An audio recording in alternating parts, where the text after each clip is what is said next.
Good morning, and welcome to BSides Las Vegas Breaking Ground. This talk is Mainframe Hacking for CICS and Giggles, and is given by Jay and John. A few announcements before we begin. We'd like to thank our sponsors, especially our diamond sponsor, Adobe, and our gold sponsors, SemGrep, Toyota, Conductor One. It's their support along with our other sponsors, donors, and volunteers that make this event possible. These talks are being streamed live, and as a courtesy to our speakers and audience, we ask that you check to make sure that your cell phones are set to silent. If you have a question, use the audience microphone so YouTube can hear you. The microphone is right up here, up front. As a reminder, the BSides Las Vegas photo policy prohibits taking pictures without the explicit permission of everyone in the frame. These talks are all being recorded and will be available on YouTube in the future. All right, with that, let's get started. Morning. So thank you for being here this morning, especially on a topic as esoteric as mainframes, specifically mainframe applications. So show of hands, how many people here have used a mainframe as a developer, a sysprog, or a user? Okay, good amount. How many of those in the last 5 years? Even less. And then how many people have done a security assessment on a mainframe? Okay, a few.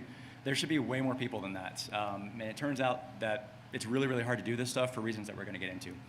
So a bit of housekeeping.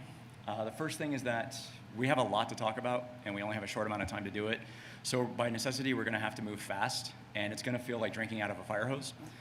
As I said, this is on YouTube, so you can always go back and look at it later.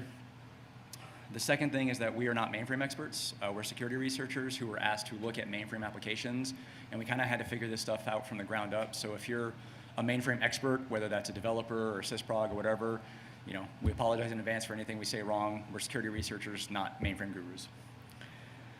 And then the final thing is a disclaimer. We are not here on behalf of or representing our employer, and anything that we say is our own views and not those of our employer. So with all of that out of the way, this is the research team. My name is Jay Smith. I've been doing IT for about 25 years. I've done everything from thank you for calling the help desk, systems and network engineering, SOC work, NOT work, development, and now I'm a lead security researcher at my company. My name is John. I got my career started in software development. Then I moved into information security compliance. And eventually I got into application security. I've worked mostly with HTTP-based applications, some native mobile apps, and most recently mainframes, which we're excited to talk to you all about today. And then the third member of our research team is Garland. He could not be here even though he should be. His contributions were extremely valuable, and we want to make sure that everyone knows he was a part of this project. So when you talk about any other topic in security, there's a basic amount of information that you can assume people have. They know how web applications work. They know how Windows works, Linux works, and so on. We don't really have that foundation with mainframes. So to really talk about this, we have to talk about what mainframes are and how they work. So when I talk to people about this kind of research and I say, hey, I do a lot of stuff with mainframes, this is what they think of. They think it's this legacy, archaic system, was built back in the 70s or 80s and is shoved in a back room of a closet somewhere. All the time I get, I worked with those things back in the 80s, they're still around. Or they think it's this giant monolithic machine that takes up an entire room and requires a team of people to operate, like Joshua from War Games. Well, the reality is today they look like this. This is a Z16 mainframe, top of the line.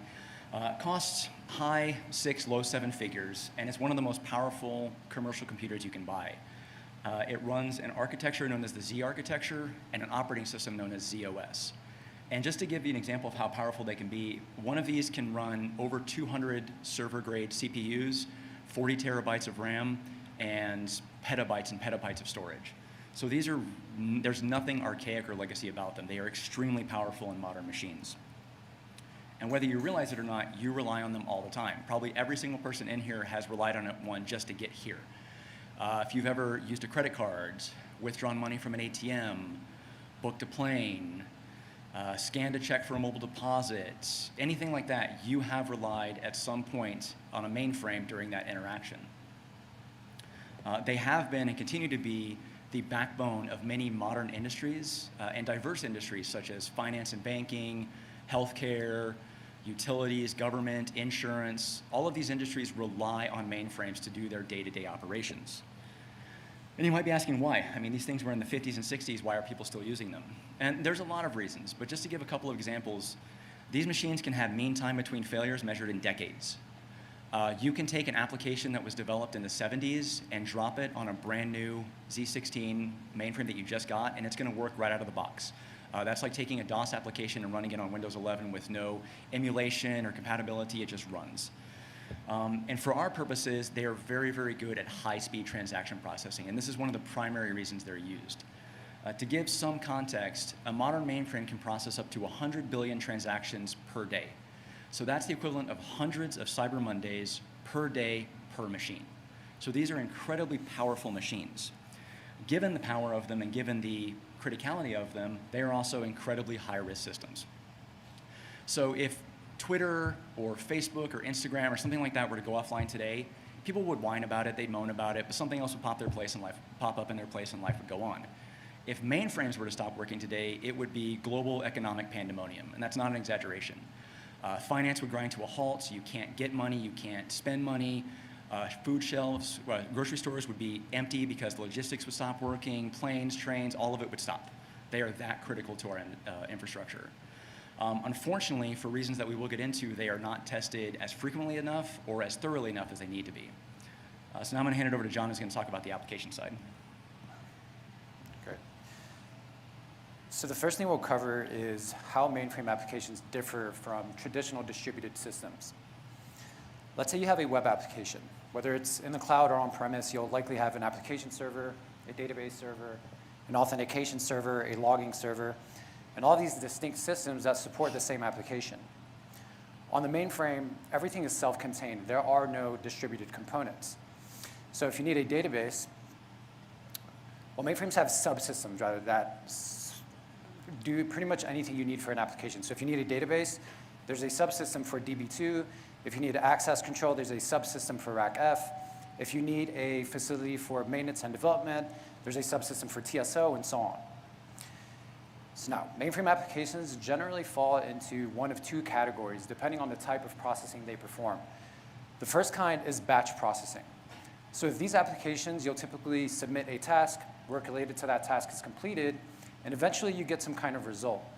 So for example, a utility company with a mainframe will likely have a monthly batch process that calculates consumption data and generates billing statements for all of their customers. So the time that these take to run is proportionate to the task that's being performed. So we can have batch processes running for minutes, hours, or even days. And because of this, end users aren't typically interfacing with batch applications directly.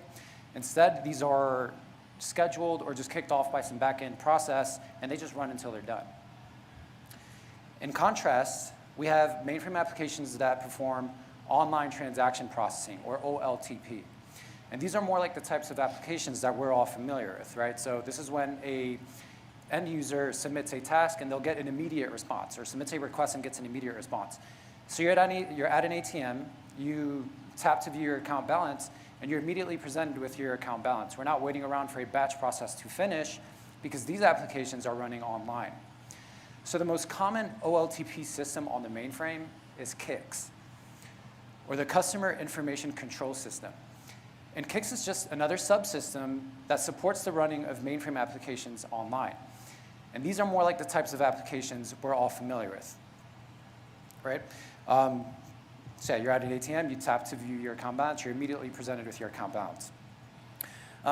So we can think of CICS as a proto-web server before the web. And this is a rough analogy, but it'll help us understand some of the terminology. So when you're working with a CICS application, the terminal can be thought of as your web browser. And CICS does have other front ends, but if you're interacting with CICS directly on the mainframe, you're going to be using a terminal emulator. So once you're in the terminal emulator, you need to know where to go. On a web application, you'll typically just enter a URL in your web browser. In a CICS application, this is your region. So you need to know what region you're logging into. So in this example, DVCA prod is a region that we're logging into from our terminal. So once you're logged into your region, you need to know what page on that website you want to get to. So in CICS, this is a transaction. It's a 4-character alphanumeric transaction ID. So once you're logged into the region, you enter the transaction ID for the screen that you want to access. And you can access any transaction on that region, provided you're authorized to do so. So as I mentioned earlier, there are multiple ways to interface with CICS. Most of these are facilitated by APIs that expose CICS to systems outside of the mainframe. So you can have web applications, web services, RPC clients, desktop applications, native mobile applications, and all these various interfaces that interact with CICS as a back-end system. Now, you may not realize it, but many of the applications we all use today utilize CICS as a back-end processing system. So CICS is still one of IBM's flagship mainframe products. In fact, the latest version of CICS was released just last year. However, CICS suffers from this concept of a legacy code base running on modern infrastructure. So as Jay mentioned earlier, you can take a CICS application that was developed 50 years ago, drop it on a modern mainframe, and it's just going to run. This is great for maintenance and compatibility, but it's terrible for security, because many of these applications were developed at a time when security just wasn't a priority. In fact, it's not uncommon for CICS applications to go 10+ years without a single code release. And part of this problem is that the original developers retired 10+ years ago, and the ones left maintaining it have no idea how anything works. So this is a problem that reinforces the need for ongoing security testing of these applications. Unfortunately, that's easier said than done, and Jay's going to tell us why. So the reason that we're all here testing this stuff. So management came to us and said, we need people to test mainframe applications. And we're like, cool, that sounds awesome. Let's do that. How do we do that? And they were like, we don't know. Figure it out. So we tried to figure it out. And this was us for the first year. To say that mainframes are difficult to work with is a drastic understatement. There's really no parallels that you can draw to other kind of work, whether it's systems engineering, network engineering, development, whatever. All of that goes out the window when working with mainframes. You have to learn a completely new language, completely new world, everything. So that's what we started to do, but we ran into a number of problems. So the first one, and the biggest one, is gatekeeping. To say that mainframe developers and sysprogs are prickly is an understatement. Whenever we try to talk to them, if you don't know the terminology, if you don't know how to say what they want you to say or the way they want you to say it, they'll flat out tell you to get out of their face. They don't want you near their systems. They don't want you touching their stuff. They don't want anything to do with you. And to be fair to them, they have some reasons to do that, because if you don't know what you're doing, it's pretty easy to bring down an entire LPAR. Ask me how I know that. When you get that phone call from a pissed off mainframe dev, like, they're angry. So they do have some legitimate reasons for not wanting people on their system. But when you try to research this stuff, if you think Reddit is like a cesspool, read mainframe forums. So trying to look at stuff, so I just spent literally 2 minutes on one of the popular mainframe forums just looking for examples of developers being assholes. So here we have one where they said, if it's so urgent, why don't you read the manual? Well, if it's urgent, you don't have time to read the manual, plus the manuals are almost impossible to read. This dude, and he has a lot of these posts, he won't even touch your post if you don't make it colorful and pretty for him. And then this is my favorite. I doubt it's throwing errors, because errors are not thrown on the mainframe. So this is what you will come across all the time when working with mainframe developers. So that was the first hurdle that we ran into. The second one is cost. Now, thankfully, we had the backing of our company, and we had access to true big iron mainframes, so we could do this stuff. But if you're just an enthusiast or working with a smaller company and you want to emulate a ZOS system, you're looking at about $6,000 per person per year just to have an emulated ZOS. And that's well outside the range of an average researcher. There is an open source solution, which we will get into later.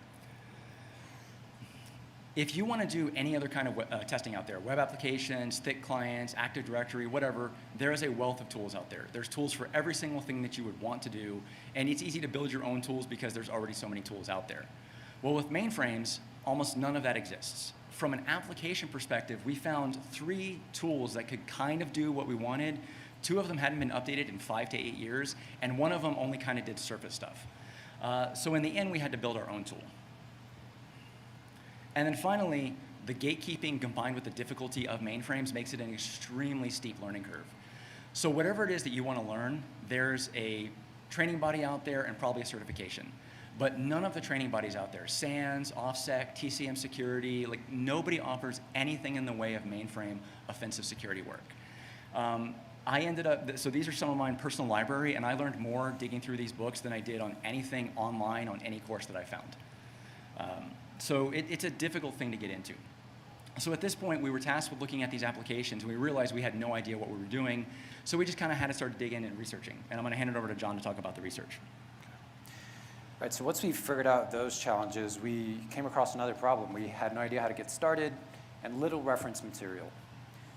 So we continued our research and eventually came across the 3270 Data Stream Programmer's Reference. And this was the official reference manual for developing 3270-based applications, which means it had everything we needed to build an attack model and start developing test cases. So this is what we learned. The 3270 terminal is a block mode terminal, which means anything you change on the screen is only sent back to the mainframe if you press one of about 35 attention identifier keys. And these were all physical keys on the 3270 on the terminal keyboard, which we don't see on keyboards today, and this will be relevant once we get to the demo. The screen buffer stores the data that represents the content you see on the screen. So it stores all of the field values and information on how the fields, how those fields should behave in the terminal. Notice how you can, this might be hard to see, but notice you can click anywhere on the screen, and it doesn't matter if there's data, if it's a field, or if it's just some random empty spot. This is because each character position in the screen corresponds to a location on the screen buffer. So when you're performing a security assessment on pretty much any application, an important consideration becomes how that application communicates with upstream and downstream systems. Traffic between the mainframe and the terminal emulator occurs over the TN3270 protocol. And this was IBM's way of adapting to the prevalence of TCP/IP and personal computers in the early 80s, because before that, mainframes were accessed using a dedicated terminal that was physically connected to the mainframe over coax cable.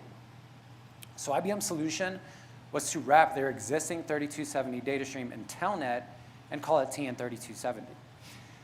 So this allowed mainframes to be accessed over TCP/IP using a terminal emulator on pretty much any device that supports it. So you can analyze this traffic in Wireshark just like you would any other protocol. In fact, Wireshark has a dissector for TN3270, and you can even begin to uncover sensitive information in hidden fields this way. But in order to make some of the more interesting test cases possible, we needed a deeper understanding of the protocol. Fortunately, everything we needed was in Chapter 4 of the reference manual. So there were two characteristics that made the majority of our test cases possible: start field orders and field attributes. An order is just a byte in the 3270 data stream that tells the terminal how to render the screen. So this is a field. This is where I want you to position that field on the screen. Each order corresponds to a specific byte value. So in this example, the first byte is equal to the hex value 11. So we know it's a set buffer address order, which sets a field's location in the screen buffer. The next two bytes are just parameters for column and row that indicate the exact position on the screen. But the byte we're interested in is the start field order, because not only does this indicate the start of a field, it also indicates the start of a field attribute, which is the byte right next to it. So in order to illustrate why these bytes are important, I'll continue the web analogy. So whereas a web browser renders HTML that's transferred over HTTP, a terminal emulator renders a 3270 data stream that's transferred over TN3270. And we like to think of the start field order as an HTML input tag, and the field attribute byte as HTML attributes for hiding and disabling an input tag. So let's focus in on the field attribute byte. Each highlighted bit in this byte has something to say about how that field is displayed on the screen. So the bit in position 2 determines whether a field is protected or unprotected. The bit in position 3 determines whether a field is numeric or alphanumeric. And the bits in positions 4 and 5 work together to determine whether a field is hidden or displayed. So we were especially interested in bits 2, 4, and 5, because if we could intercept this traffic and flip these bits so that protected fields become unprotected and hidden fields become visible, we would have viable test cases for hacking mainframe applications. And we get to share this research with you today because it worked. Before we get into the demo, just a quick word on encryption. Our tool sort of works like Burp Suite. So we're sitting in between the mainframe and the emulator. We're just we're proxying traffic between the mainframe and the emulator.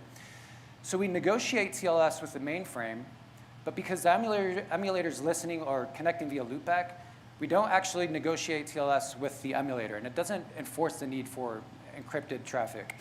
This is why we can intercept this traffic or analyze this traffic through Wireshark, because it's plain text, the connection between our tool and the emulator. So yes, while TN3270 does support encryption, it doesn't actually prevent any of our test cases. All right, so we're just about ready for the demo. Before we do, we'll show disabling field protections. We'll show revealing sensitive information in hidden fields, and then we have some bonus attacks. We'll iterate through all known transaction IDs, and then we'll brute force some application level secrets. So a little word about the demo. As we mentioned, if you wanted an emulated version of ZOS for your personal use, you're going to pay about $6,000 a year. I did mention that there was an open source solution, and that solution is MVS 3.8. Due to historical legal reasons, it is a perfectly legal open source version of an older mainframe OS that you are able to run on your machine, and it's used with an emulator known as Hercules. There's a few ways to get it. The two primary ones, and I have the links there. The first one is TK4, and what this is essentially a zip file that you just download, unpack, and run a shell script, and you have a mainframe up and running. The other one is a Docker container from MVS Community Edition, and this is the one I do recommend using because with it being the Community Edition, there have been numerous quality of life changes added to MVS 3.8 to make it much easier to use. There's tools that have been added, libraries that have been added, programs that have been added, so it's just a much easier to use version of MVS. And again, it's wrapped in a Docker container, so just Docker pull and you're good to go. Now, that gives you your mainframe. That's like, okay, now I can log it, I can play with it, I can learn with it, but you can't do anything that we're going to demo with just this. So we reached out to Soldier of Fortran and we said, hey, we need a vulnerable CICS application, but we don't have the knowledge to do this ourselves. Can you help us out? And he's like, yeah, I got you, man. And he created DVCA, which is Damn Vulnerable CICS Application. This is along the same lines as web application, thick application. It's just an intentionally vulnerable application for you to play with. It comes also in a Docker container, and that Docker container is the MVS CE with this application bundled in it. So you just pull this, start it, and you have a vulnerable application ready to go. But then you need to use something against that vulnerable application. And today we're releasing the tool that we've been working on for the past year, Hack 3270. So this is essentially burp for 3270 traffic. It allows you to intercept all the traffic and manipulate it in any number of ways. So you can read the hidden fields, you can disable protected fields, you can change each individual attribute. It has full logging capabilities, including a CSV export. So if you're on a penetration test and you need those artifacts for the test, you have all of that available for the client. It also has brute force capabilities, so you can iterate through aid keys, you can iterate through passwords, CICS transactions, whatever. So we think a fully featured tool that is available at the URL down below. You can go download it today and start playing with it. So we're going to try and do a live demo. 3270 is notoriously finicky, especially over a Docker container, and live demos, are always subject to the demo gods, which in fact they've already hit us because we can't do mirrored, so we're going to have to look at this while we do our demo. So wish us luck. Did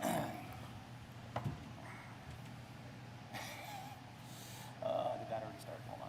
There we go. Okay. This is going to be fun. So I'm going to start the Docker container. And then, so with our tool,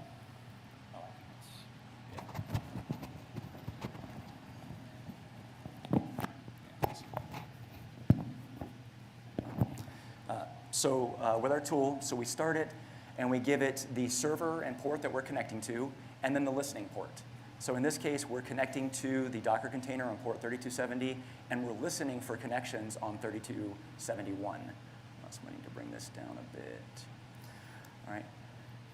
So, boop.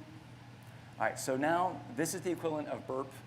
When you have intercept turned on, it's waiting for you to send something through it and allow the traffic to go through.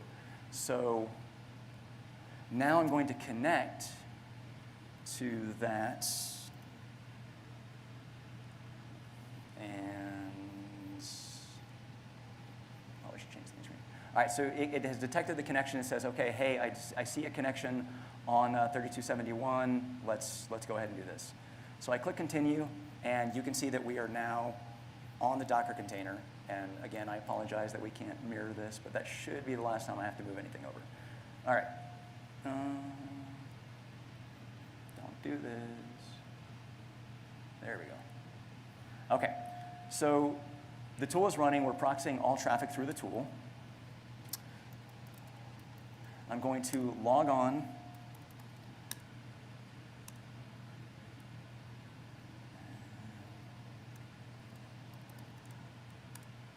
And this is our vulnerable application. And John's going to go ahead and walk through the next part.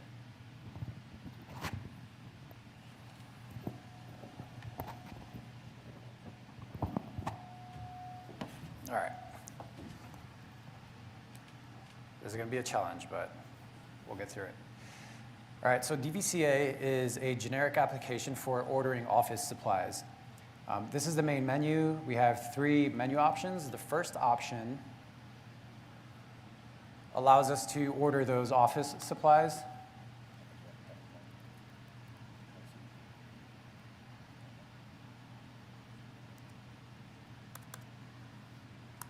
Okay, so here we have printer paper, we have a 3-hole paper puncher, we have some rosé, we have a 24-karat gold MacBook Pro. All right, so I'll go back to the main menu. And menu option 2 allows us to edit the shipping address that those items get sent to, right? But notice that in order for us to edit this shipping address, we have a supervisor code that we need to get past. All right, so we'll get back to the main menu. Menu option 3 is just an order history. So I'll go in and notice that we haven't ordered anything yet, right? So let's order something. But before we do that, we have to get past that supervisor code. So I'll go back to the shipping address menu, which is menu option 2. And I'll start to make some updates here. I won't actually go through all of this. It's really hard to see from here. But let's just make a couple of updates here. All right, so instead of sending that to Jay, we'll send it to me. We'll just update this to the hotel. OK, let's change this to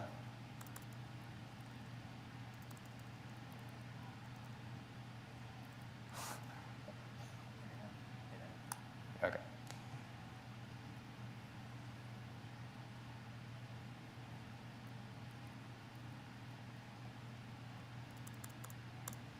All right, I'll just change this to the last. Let's leave that. That'll be the last update I make here. All right, so we have made some updates to our shipping address. But if I try to enter this and persist this transaction, we'll get an error, right? So it says invalid supervisor code, which appears to be a 4-digit code. So if you were using burp, you would probably use something like intruder, right, in burp. In our tool, we have inject into fields tab.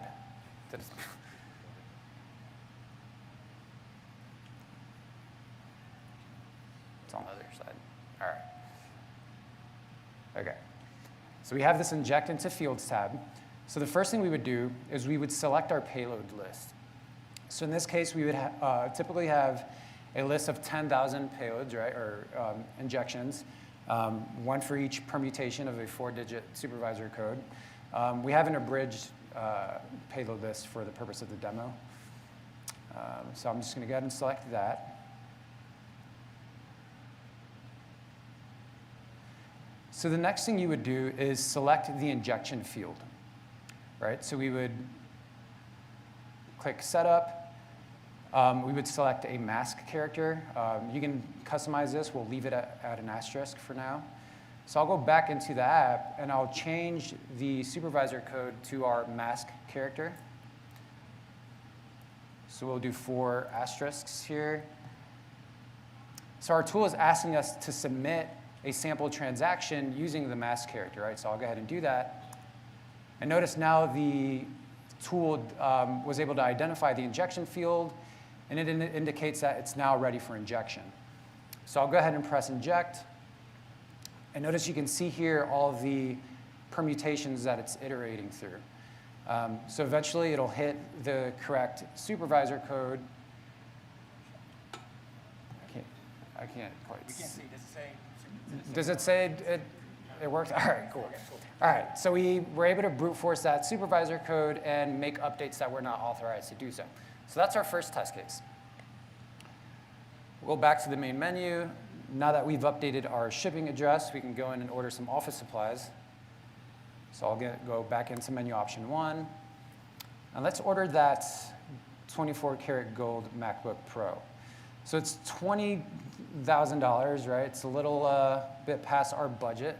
So it'd be nice if we could edit that field, right? Like in a web app, you'd probably use developer tools or just proxy through Burp and make those updates and hopefully get some authorization bypass. Within our tool, we can use the Hack Fields tab. Yeah. All right, so I'll drag that back over again. Is it on? All right, there it is.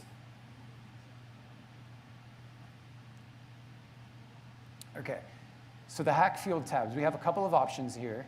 The Start Field Extended, and Modified field, we're effectively telling the tool which start field order to parse. Currently, we have all of them selected by default.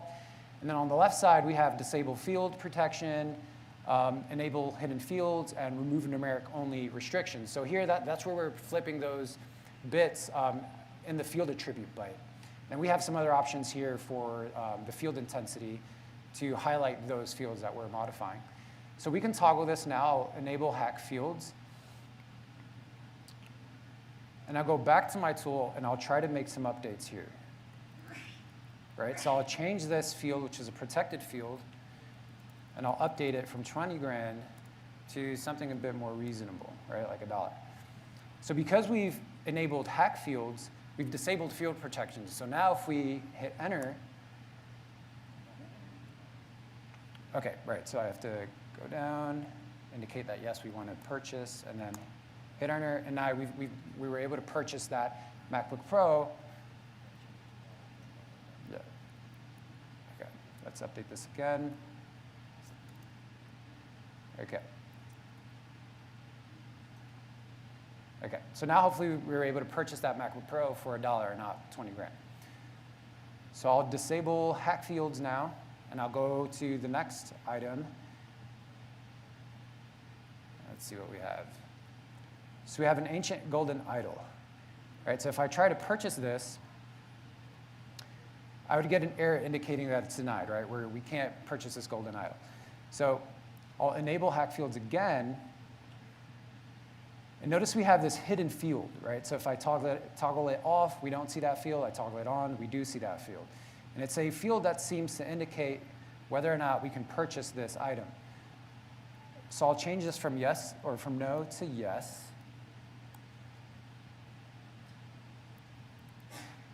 I'll purchase the item. And now we're able to purchase an item that we were previously not authorized to do so. So I'm going to disable Hack Fields and go back to the main menu.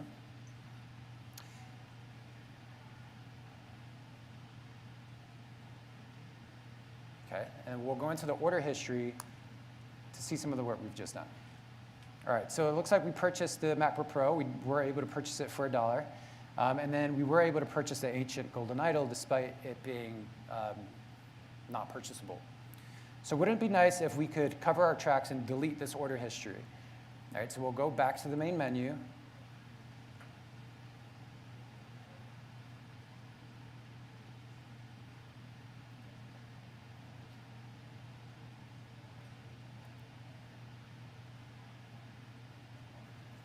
Sorry, again, it's hard to see. Yeah, we can't. There we go.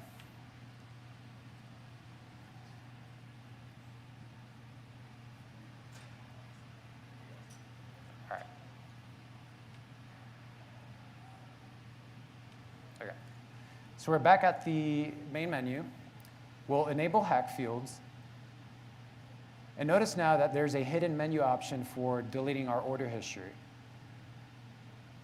So we'll go in, we'll select that menu option. Okay, we'll hit Enter. And now we've deleted all of our records from our order history. So let's go back in and confirm that that's the case. Okay, menu option 3. And there you have it. We were able to cover our tracks. We deleted all of the order history. Okay, so up until now, we've demoed disabling field protections, enabling hidden fields, and brute forcing known application level secrets. All right, so the next test case will be using the inject key presses tab. Let me see if I can bring this back over again.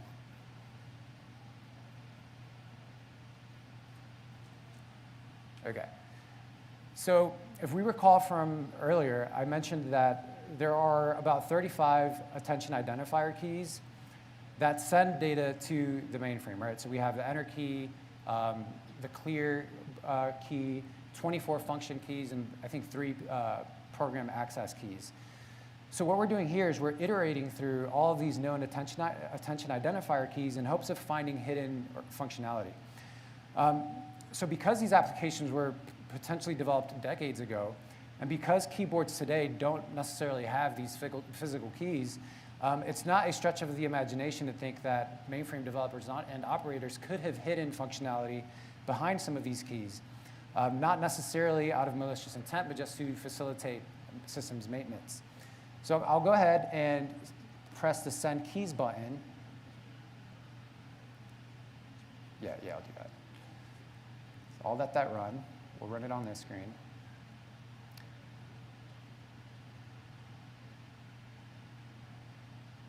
Okay, then we'll go back to the main screen, and we'll run that again.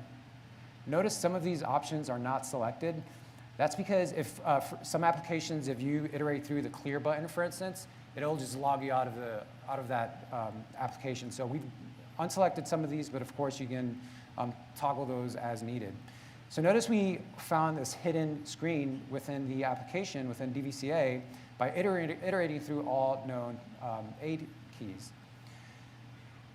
So we could use the Logs tab. We do have some logging capabilities. This will be maybe the last time we have to do this.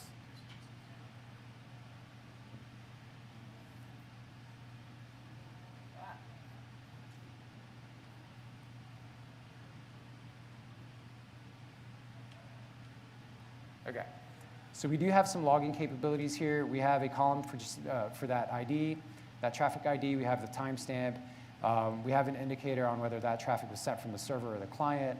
We have a length that you can use to check for discrepancies in the response from the server. And then we have some notes regarding that traffic. So I'll sort by ID here. You can sort by these columns. And notice that we have the traffic that we sent while we were iterating through all known transaction IDs. So you can actually click through some of these entries here. And if you click on the server response, it'll actually update the screen on the terminal emulator. So you can see what was sent during that specific entry. So in this case, you would click through. You can see what was going on during that attack. So here it was sending the program access key 1, program access key 2, 3. And then you can click on these and see which one led to a successful attack, see which one led to discovering hidden functionality in the application. You could also just check the length, right, and check for discrepancies in the length, and that can be an indicator of some hidden functionality there. You can also scroll down. You can see whenever you toggle the hidden fields or hack fields, you should be able to see that here. Okay, so here hack fields was toggled off, here hack fields was enabled. You can see exactly which start field orders we were parsing, which field attributes got modified. All right. So we do have extensive logging here that can substantiate your security assessment on a CICS application. You could also use this during your peer review process, right? If your peer reviewer wants to review what another tester did, this would be a good place to do that. So the last tab here will demo. Yes, this is the last screen. So we have a statistics tab that, again, you can use as a quick reference to see what was tested during that engagement. And you have some stats here regarding the number of attacks that were performed and the server IP address you connected to, and so on. And again, this can be used as an artifact to substantiate your assessment. So that was our demo. Now we'll cover some closing thoughts before we wrap up. All right. So as he said, some closing thoughts. Mitigations. IBM does have a 3270 IDS, but we wouldn't recommend using it for reasons that we're about to get into. What we would recommend using is RACF or some other authentication and authorization system. Those systems do have the ability to protect the transactions at the individual transaction level. Do not rely on hidden fields, so don't hide anything in hidden fields you don't want people to see. These are all things that we have seen on real-world engagements. And then secure your attention identifier keys, so don't have any hidden functionality, developer functionality, backdoors, whatever, in those keys thinking that people can't get to them. A quick word about the IDS. So there are two versions of the IDS. There's the BMS, Intrusion Detection Service, which is implemented at the CICS region level. Unfortunately, it can only detect attacks that were done through applications developed using BMS maps. And we have seen a number of CICS applications that were not, and in those cases, this is completely useless. The other one is the VTAM 3270 IDS, and this is set at the communication server level, so it affects every region on that server.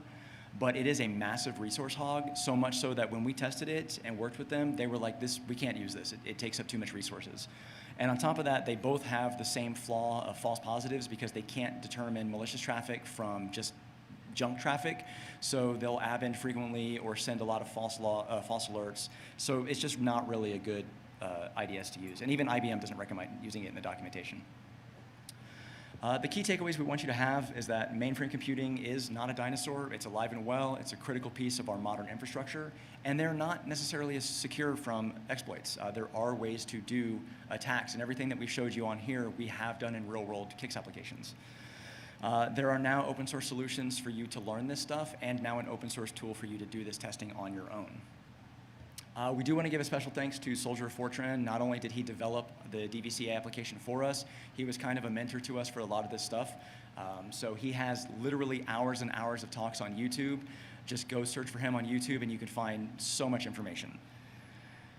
This is our contact information. Feel free to reach out to us for any questions that you may have. And there's a link again to the GitHub repo with the tool. And thank you very much. Thanks, everyone.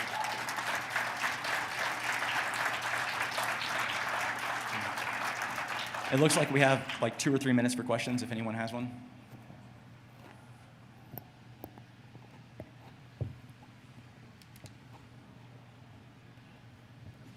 Two quick questions. Sure. How big a deal is Linux in the mainframe world now? I'm sorry? How big a deal is Linux? I've seen IBM saying, hey, we run Linux, life is good. Yeah, they have USS, which is the Unix interface, and then they have Linux on Z, and it is gaining prevalence. I mean, we still see TSO a lot, and that's still one of the main interfaces, but Linux on Z is definitely gaining ground. Is it emulated, or does it run natively? It runs natively. It's something you would install on the LPAR, like you would ZOS. And my second question is EBCDIC still like everything is EBCDIC? Everything is EBCDIC, yeah. So that was kind of our first clue when we were doing the Wireshark analysis, and we were able to decode it using EBCDIC, and then that was kind of what led us down the rabbit hole. But everything over 3270 is EBCDIC, yep. Lovely. Thanks a lot. Great Sure, talk. thank you. All right, well, thank you very much. Thanks, everyone.